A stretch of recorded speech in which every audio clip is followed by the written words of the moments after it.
প্রধান উপদেষ্টা ডক্টর মোহাম্মদ ইউনূস বলেছেন, রাজনৈতিক দলগুলো যদি স্বল্প মেয়াদী সংস্কারে সম্মত হয় তবে নির্বাচন ডিসেম্বরেই হতে পারে, আর দীর্ঘমেয়াদী সংস্কার চাওয়া হলে নির্বাচন জুনে অনুষ্ঠিত হতে পারে। কারণ আমরা একটি রূপান্তরকালীন সময় পার করছি। এখন আমাদের প্রধান লক্ষ্য হল প্রতিষ্ঠান পুনর্গঠন ও অগ্রাধিকার পুনর্নির্ধারণ।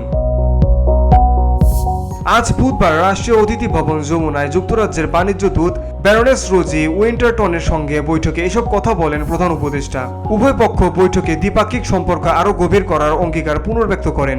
যুক্তরাজ্যের বাণিজ্য দূত ব্যারনেস উইন্টারটন বলেন, বাংলাদেশ ও যুক্তরাজ্যের মধ্যে দীর্ঘ ও বিশ্বাসযোগ্য একটি সম্পর্ক রয়েছে।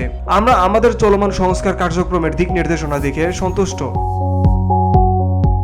ব্যারনেস উইন্টারটন বলেন, চলমান সংস্কার প্রক্রিয়ায় যুক্তরাজ্য সরকারকে সমর্থনের কথা জানান। প্রধান উপদেষ্টা বলেন, আমাদের সরকারি স্বাস্থ্যসেবা কার্যক্রম প্রায় অকার্যকর। এখানে যুক্তরাজ্য ভূমিকা রাখতে পারে।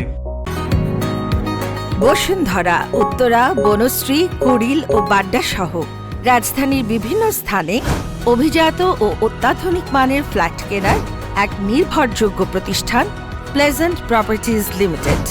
তাই আপনার স্বপ্নের আবাসনের জন্য আজই যোগাযোগ করুন। Pleasant properties limited, where destiny matches eventually. অধ্যাপক ইউনূস বলেন, আমরা শিক্ষা ব্যবস্থায় উন্নয়ন, বস্ত্র খাতে আধুনিকায়ন এবং প্রতিরক্ষা ও বিমান খাতে নতুন সম্ভাবনার দ্বার উন্মোচনে যুক্তরাজ্যের সহযোগিতাকে স্বাগত জানাই। Beauty Bangla news desk.